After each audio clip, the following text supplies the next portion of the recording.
All right, good evening, everybody. This feels way too formal because each and every single one of you all have been with us a part of this 10-year journey, and we thank you. And we want to begin the real information sharing portion of this 10-year conversation by bringing back Courtney, our board chair, bringing back Aaron Dale, one of our founding board members, to really talk a little bit more intimately about our beginnings from which way we've come and where we're headed in this building of political power, not just for the Black community, but centered in understanding that once you bring political power to the Black community, then all communities are then uplifted. My name is Marcus Bass. As it says right here in on the slide deck, I'm the executive director of Advanced Carolina. All that means is that I do what I'm told very well. And when I don't do what I'm told very well, then Courtney gets on me, Aaron gets on me, the entire board. As a matter of fact, the entire staff of the organization holds me accountable in this work. And so I'm excited to have this conversation with two people that I find very near and dear to me, Courtney and Aaron. Let's see if we can get started. Aaron, can you hear me?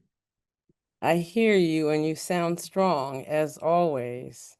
Well, I'm trying very hard to be very formal because that's how we started, and so I want to keep in alignment with how Monique has centered us here. But for all intents and purposes, if you wouldn't mind introducing yourself, saying a little bit about who you are, and then we'll do the same for Courtney. And I have one question for you as we start this conversation.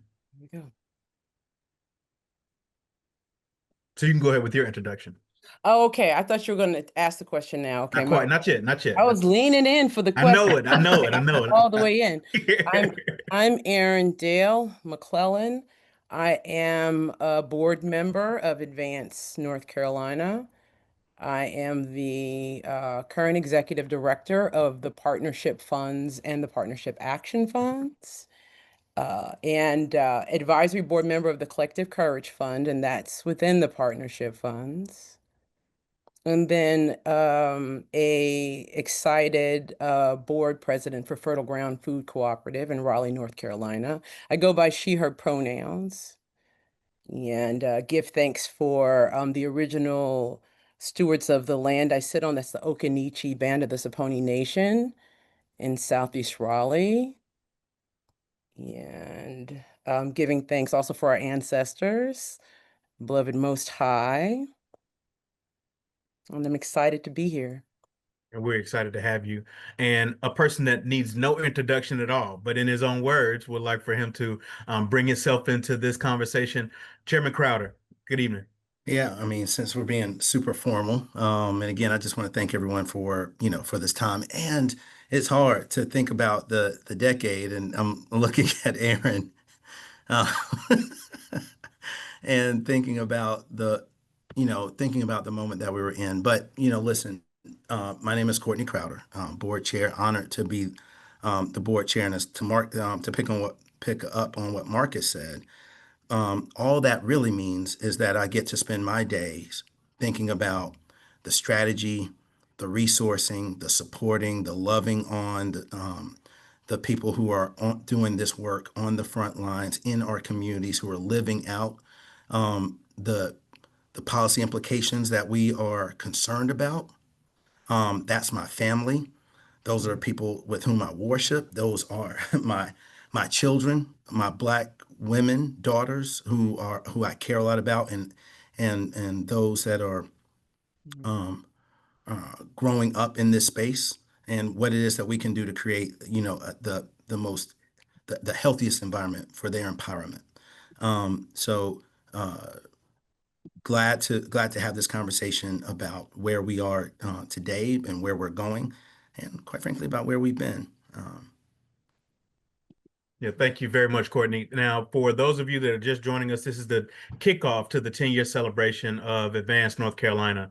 When you think about 10 years of building independent Black political power, it doesn't happen in a vacuum. It doesn't just happen because of Courtney's greatness or Aaron's greatness or even me as executive director, but it happens because each and every single one of us understand where we are going because we have a unique understanding of where we've come from politically. There's one more voice I want to add to the conversation before I get into this question. And I'm going to ask for Renee, our Marcom director, to cue up the video because we really want to bring one more person that really should be centered in this conversation.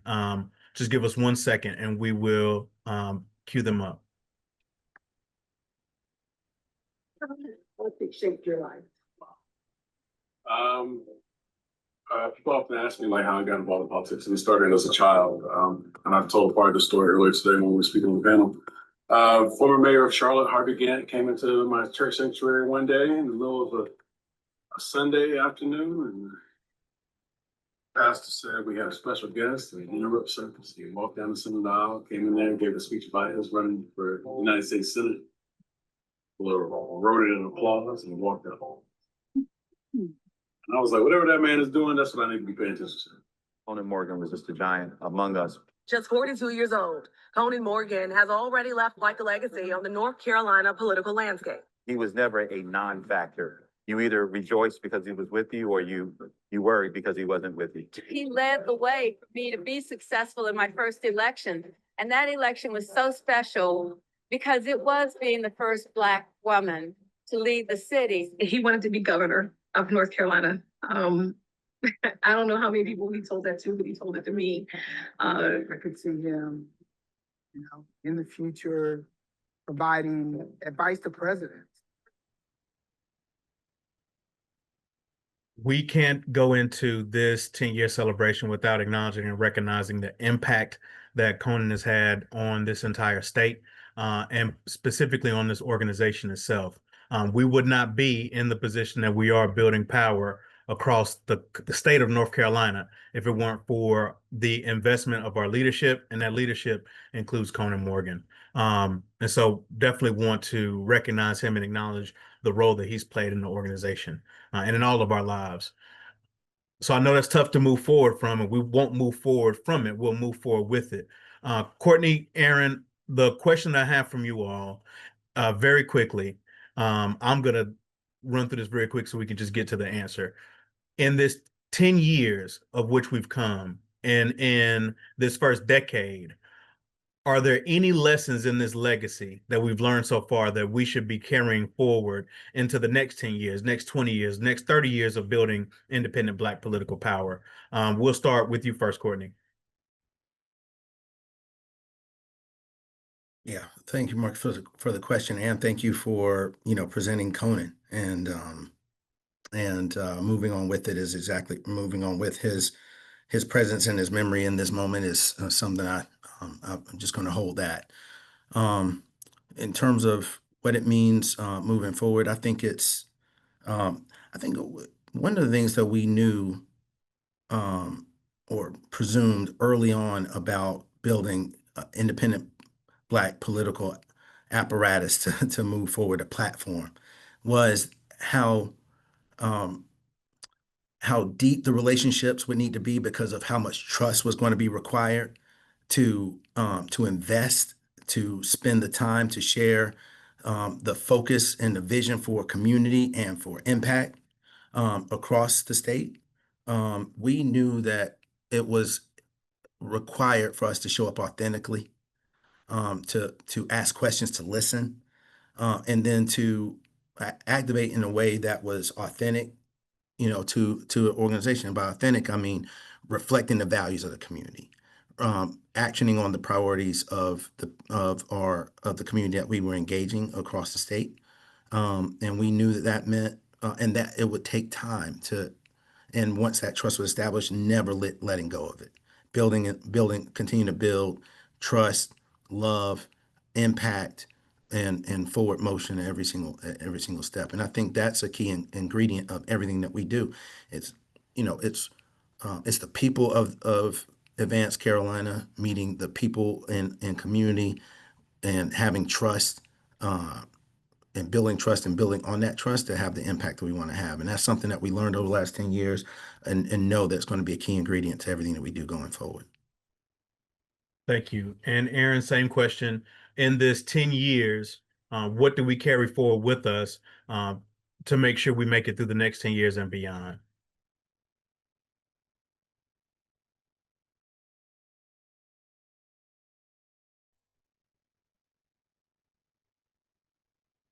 Love is the first thing that's going to come to mind.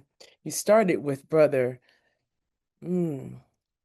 our beloved. I wasn't expecting that, so I wasn't grounded already, and that's okay. It's a great reminder of what we need to be able to move forward. I think I'll offer love. That brother, he backed you when he backed you. He backed you when he backed you. He backed you when he backed you. He was also an oracle. He was very deeply connected to his intuition. He could tell you what was going to happen before it was going to happen, and it would roll out just as he said it was going to happen. And he rooted in what was true. He understood the data because he was studied. He was studied. And so we have to root ourselves in what is true. That is not your ego. That brother did not have ego. Beloved did not have ego.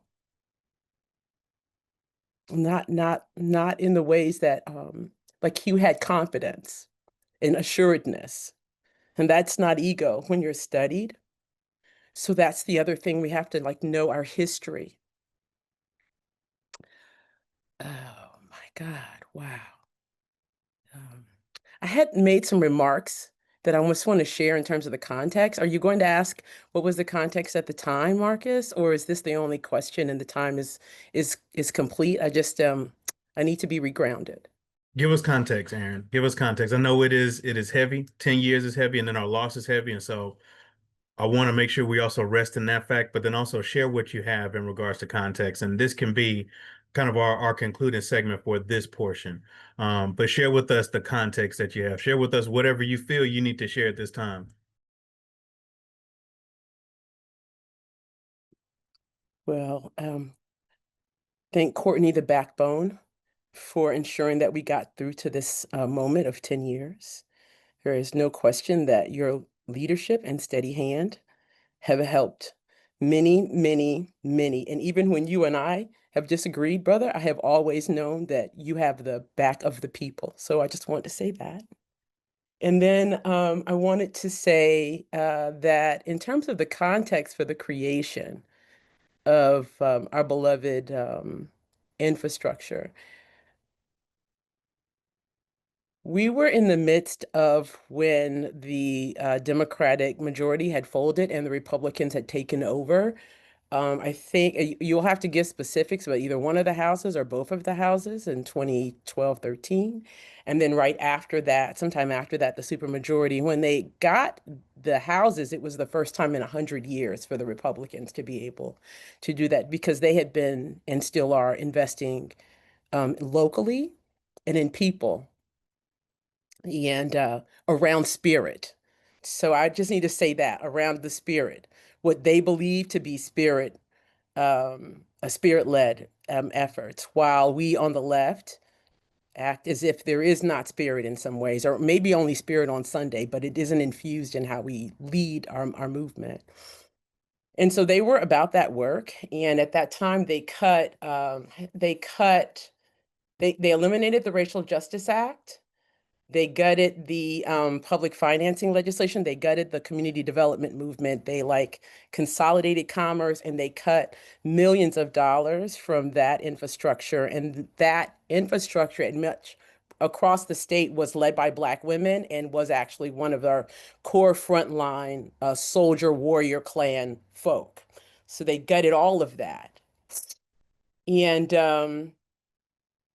the bathroom bill, I think, also happened during this period, maybe. There were a few other things. So I'm just giving you context because we're in the context. So we have actually returned, but it's much more diabolical right now than it was then. So we actually did have some practice. So you were birthed from that fight into 10 years later, still standing. Give thanks and expanded and sophisticated with very strong administrative support, which we hadn't imagined. I'm constantly amazed at the work that's being produced. And the other thing I want to say is that we were also formed in this moment when the news was collapsing as well, the newspaper industry. So it's a different context now with media and how the stories are moving. And so you were born out of a shift in how we're communicating. And so I only see more power um, and more people being engaged. And my offering would be to think about how the everyday person that is blessed by the work of Advance has some way of being in its leadership in the future. We're moving folks from they don't know it, Advance and Alliance, to they lead in it, advocate for it, raise money for it, and help to govern it as it expands. And Beautiful. it will continue to expand. And thank you. Beautiful. Thank you so much. Courtney, any other closing context you want to give as we go from 10 years into the future that you would like to share? Everything, and Aaron, I just want to thank you and honor you for you talk about steadiness and the creative tension that we might have had along the way. That's all it ever was, because it was always rooted in love and forward motion for the community. But what was also at risk at that moment was that's when the assault on redistricting was happening at the exact same time. There was a concerted and very deliberate move to take over school boards in a hyper local way. So us being connected to the education advocacy and pushing on funding for sound basic education and how that played out in every community in the state and the 115 school districts that we have in the state and what that required us to do and understand about Leandro funding and every and the year on year funding in education. It was so it was actually pressure being put on the front and the progress, to Aaron's point, at every single level. And at that point we had a 501(c)(3) organization that was steeped in the issues and could highlight the issues, but we did not have a 501(c)(4) organization that could identify those issues and connect it to the electoral process in a very explicit, heart-filled, community-centered way. And communications and how we talked about the issues and brought it to life was absolutely at the core of what Advanced Carolina would become. And so I just wanted to also add that to what was at stake and what was going on in the moment.